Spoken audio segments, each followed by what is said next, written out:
Hello students, in the previous video we are discussing the site of origin of testis, then the descending of testis, then the final location of testis, and why the testis present in the scrotum or scrotal sac.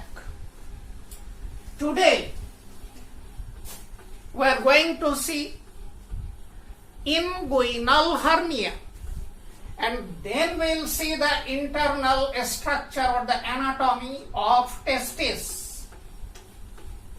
First of all, the term hernia. What is hernia? Suppose this is an organ.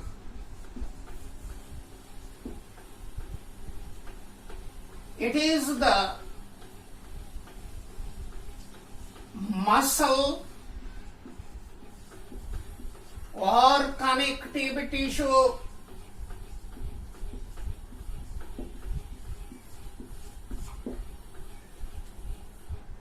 this muscle or connective tissue covered this particular organ.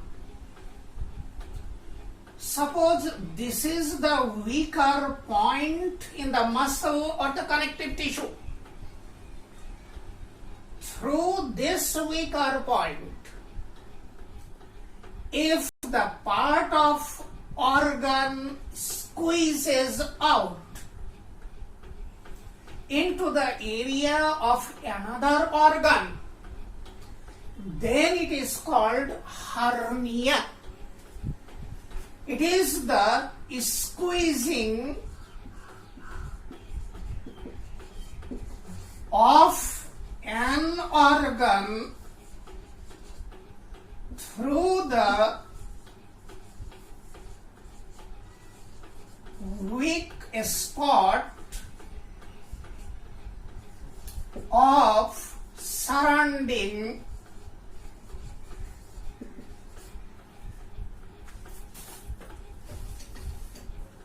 muscle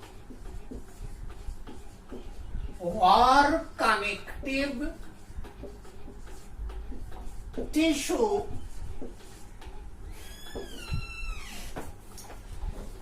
in case of inguinal hernia. This is the abdominal wall. This is the inguinal canal.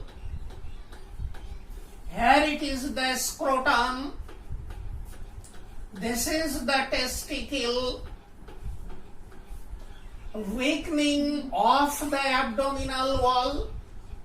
I'll give you the reasons of weakening.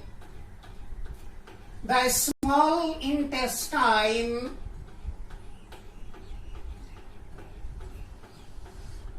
protruded or squeezed into the inguinal canal.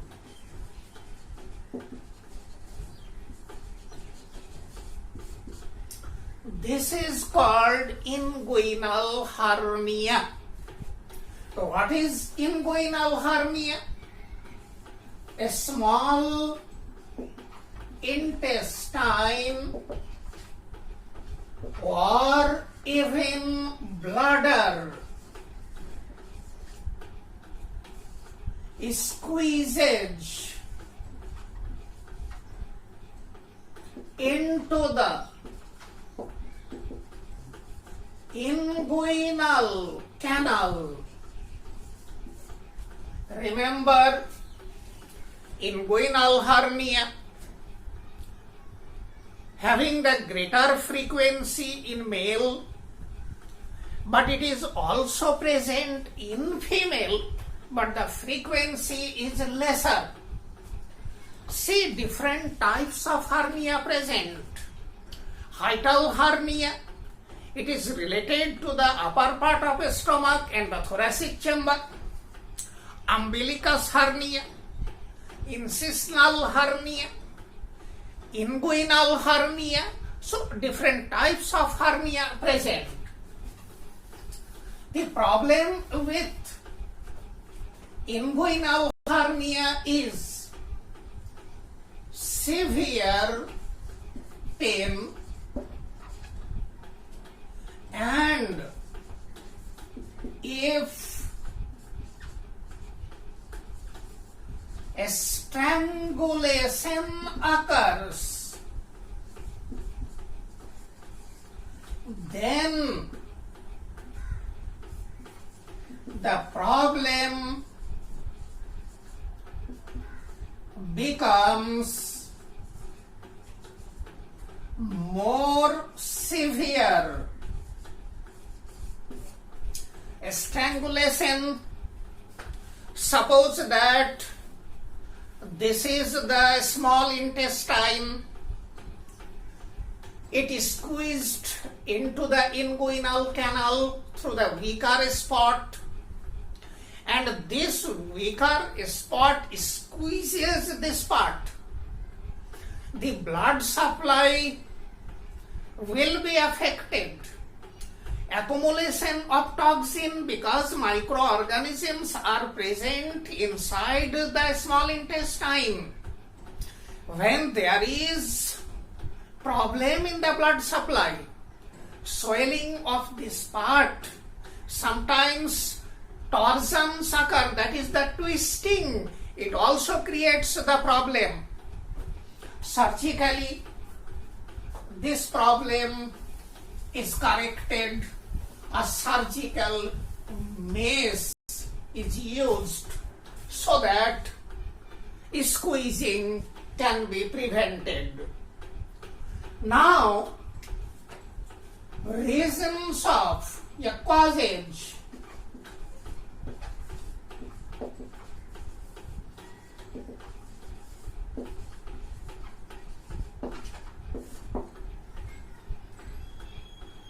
Weightlifting,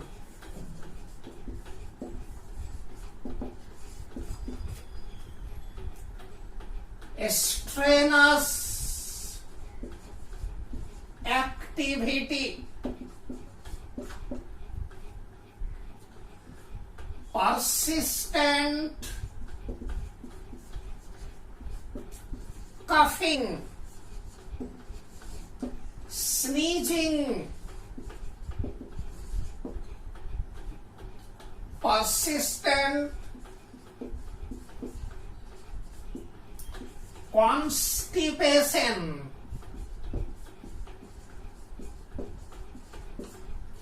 rough driving,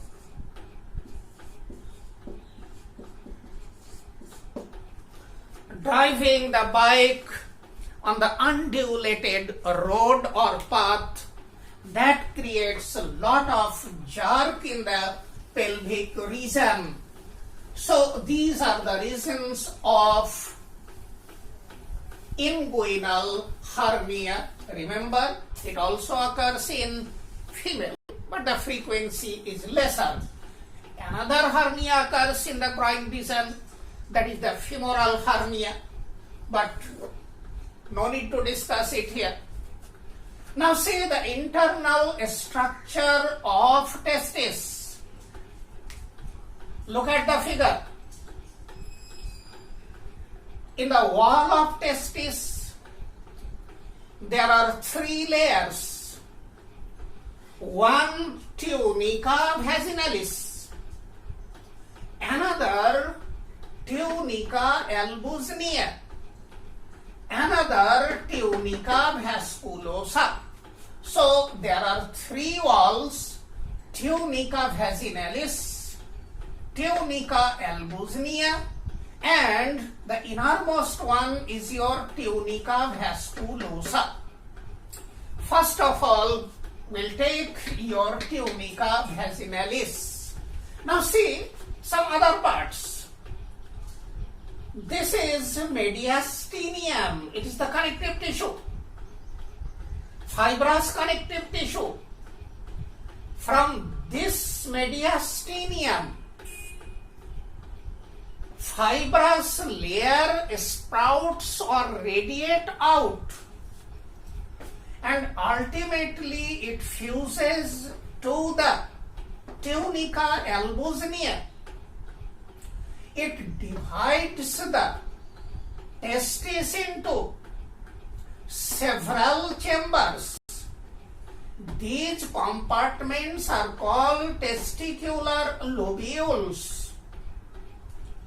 In each testicular lobule, 1 to 3 seminiferous tubule present. Then outside the tubule, Leydig cell or interstitial cell of Leydig, and another important cell that is called the Myoid cell present. The remaining part is your areolar connective tissue. To the outer side of Medius Tinium, there is tubular labyrinth, that is highly branched tubular system in which the terminal part of seminiferous tubule drains or opens. From this retitestis, about 15 to 20 tubule comes out. These are vasa efferentes, and the vasa efferentes drains into the epididymis. First of all, we are taking the wall of testis.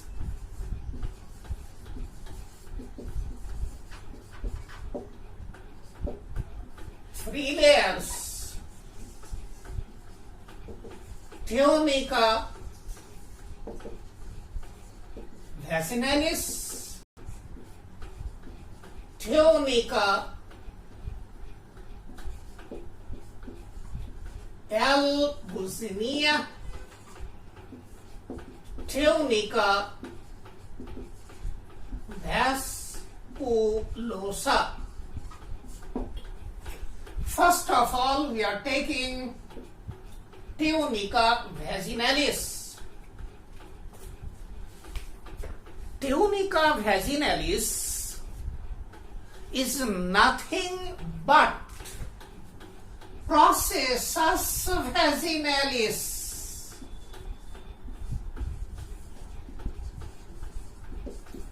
Recall the previous video.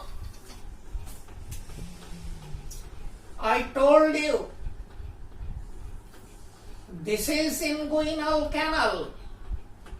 Here it is the peritoneum. The peritoneum bulge out through the inguinal canal. This is the processus vaginalis. The testis is pulled into the scrotum. This processus vaginalis encircles the testis, and now it is called tunica vaginalis. Now, if you are asked, what is the source of tunica vaginalis? So, it is the processus vaginalis covering the testis. Now see, it has two layers. The outer one is your parietal layer, and the inner one is your visceral layer. And in between these two layers, a space or cavity is present. In this cavity, little bit of fluid present. So, tunica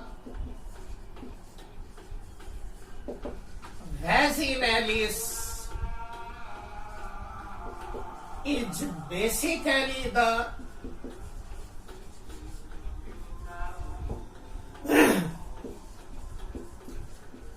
processus vaginalis. It has two layers as in the figure. Now the second layer, tunica albuginea. It is fibrous layer. It is protective layer. It is tough layer. It is coitus. Now if I ask you why the tunica albuginea is coitus, what would be your answer? Recall, in the connective tissue you have studied 3 categories of fibers: collagenous fiber, elastic fiber, reticulin fiber. Collagenous fiber, elastic fiber, reticulin fiber.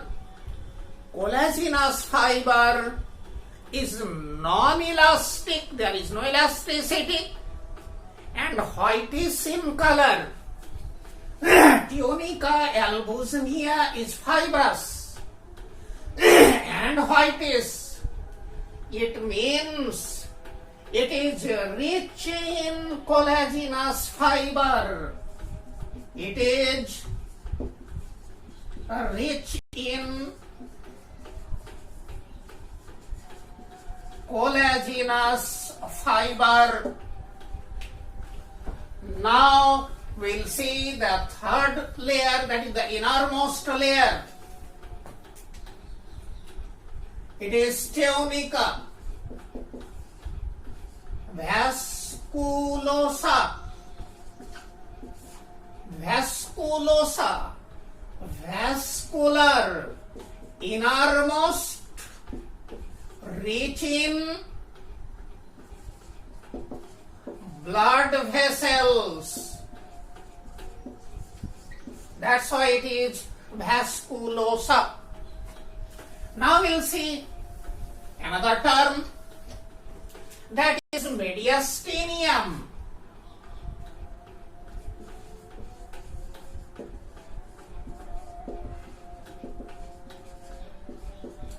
This is also fibrous, connective tissue.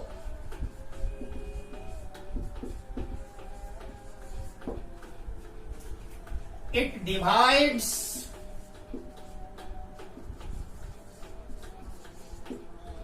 the testicle into a larger and a smaller chamber. Look at, this is medius tinium,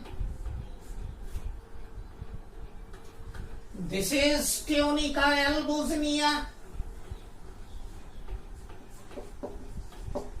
this is the larger chamber, septa radiating from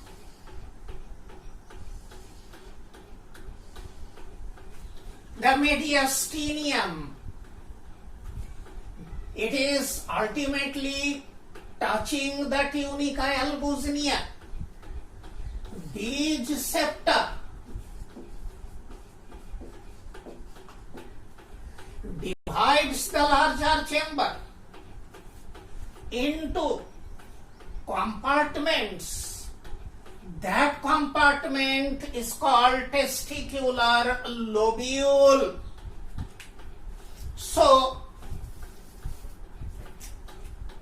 from Medius Tinium septa originates and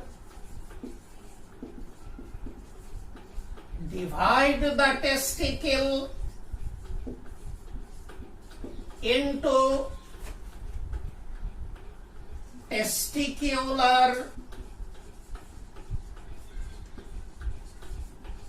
lobules or compartments. Number of testicular lobule,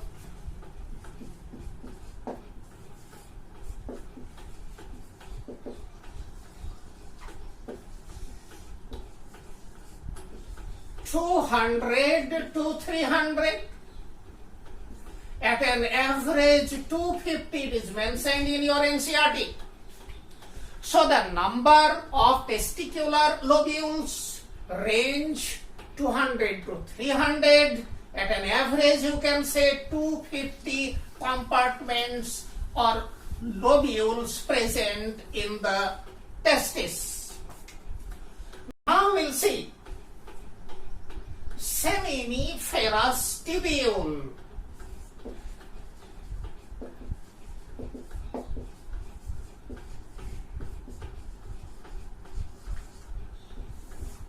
This is very important. Highly convoluted.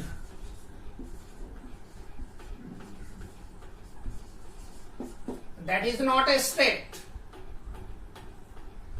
Both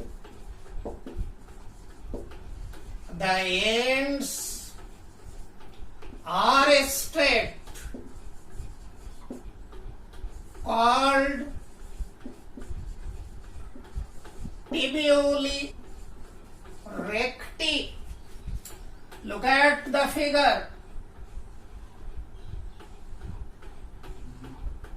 Ends, the remaining part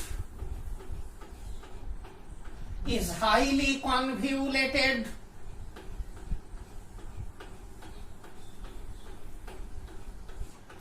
This is tubuli recti. It drains into the reti testis. Now, what's the length of seminiferous tubule? The length about 50 centimeters. Number of seminiferous tubule in each testicular lobule. 1 to 3 seminiferous tubule in each lobule. 1 to 3 seminiferous tubule in each lobule.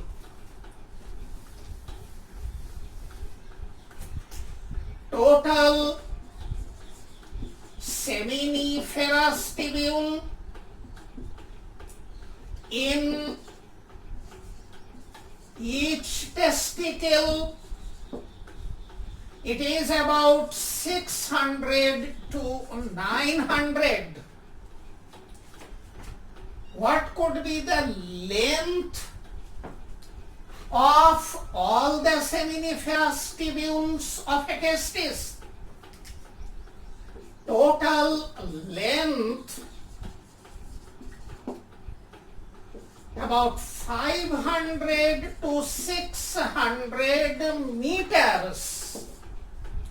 If all the tubules are straightened and joined end to end, it will cover a distance of 500 to 600 meters.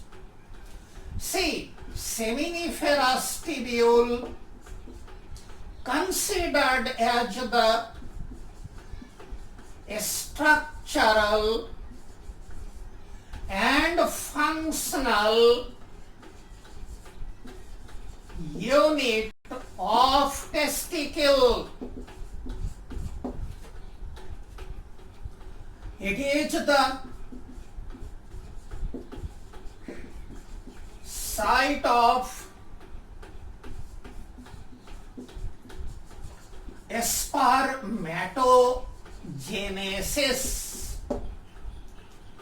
During spermatogenesis, we'll see the internal structure of seminiferous tubule.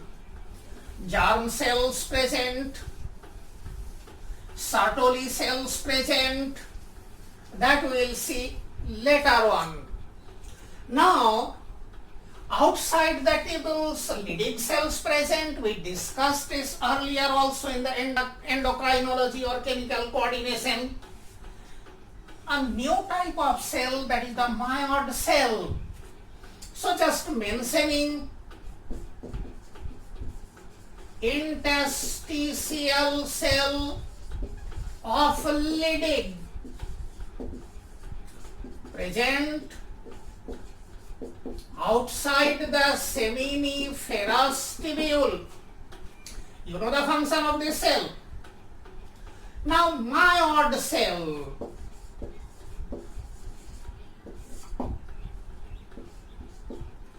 Remains on the outer surface of seminiferous tubule. See, myology, a study of muscle. Presence of contractility, contractile power. Since the myo term is present, it means it is having little bit contractile power. Then what's the need of contractility?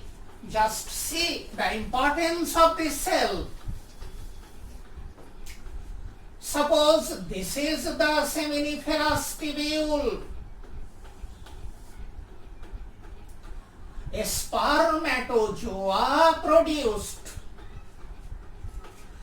but these spermatozoa cannot move their tail.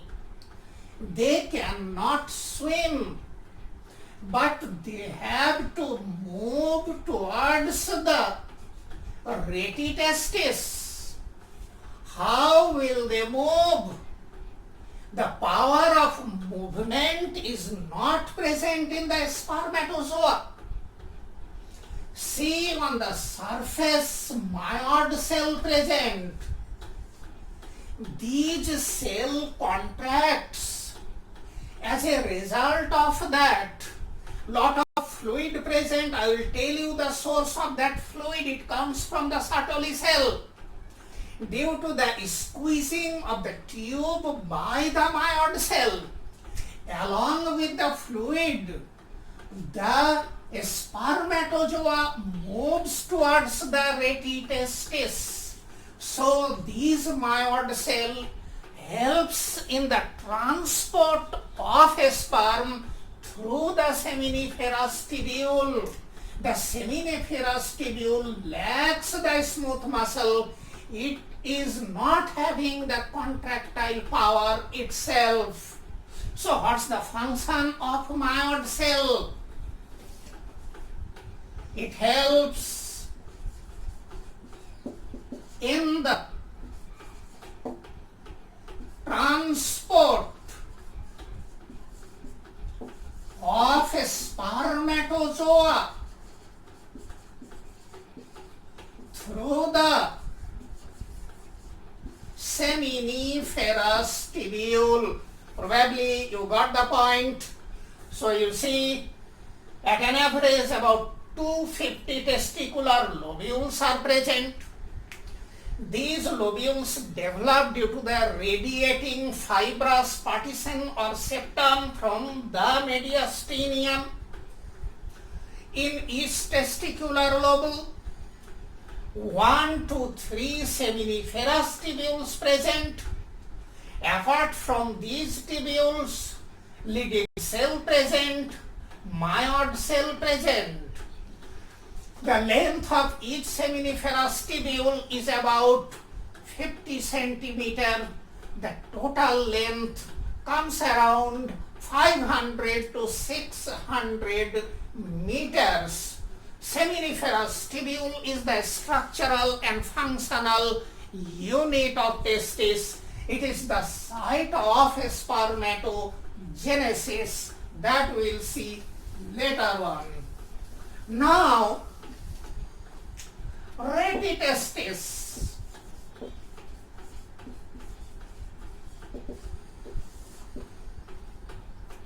It is the tubular labyrinth, or simply I can say it is extensively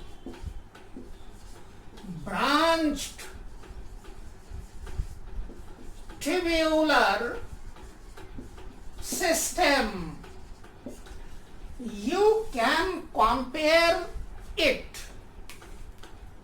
with the venation of leaf. Take a dorsiventral leaf. Look at the light. You will see the net-like arrangement of veins. That is the venation. It is almost like venation. It is extensively branched tubular system. The tubuli recti, that is the terminal part of seminiferous tubule, drain into retitestis.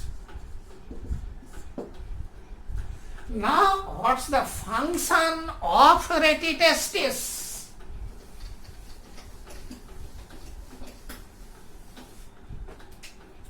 See the function. Mixing of spermatozoa. Absorption of fluid. About 5% fluid is absorbed in the retitestis, as I told you earlier. Lot of fluid present in the seminiferous tubule. Along with that fluid, the spermatozoa moves in the retitestis, and that movement under the contraction of the myoid cell in the retitestis, about 5% of that fluid is reabsorbed. At the same time, there is mixing of spermatozoa, because the spermatozoa are coming from different tubules. Remaining 95% of the fluid is absorbed in the vasa efferentis, that we'll see later on. So probably you got the point. What is the function of retitestis? In your board exam, it could be asked, what is the function of retitestis? What is retitestis? Now you can write it easily. How many testicular lobules present? That you can write easily. Now, how many layers are present in the wall of testicles? You can write it easily. There are 3 layers or 3 walls.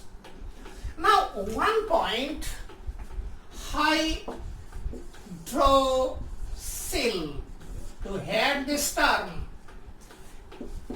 the size of testicle becomes larger due to accumulation of fluid. Now see, due to accumulation of fluid, the testicle enlarges, hence the scrotum also enlarges. Now, what is the site of accumulation of this fluid? In which part of the testicle the fluid accumulates? So, the site of accumulation is the cavity in between the of tunica vaginalis. The fluid accumulates in the cavity of tunica vaginalis. Remember this point, the actual site of accumulation. Surgically, it is cut, everted, and then stitched so that there is no further chance of accumulation.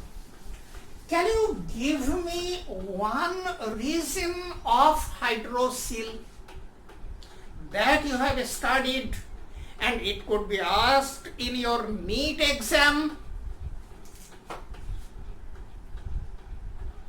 It is Boccheria, Bancrofti infection, or you can say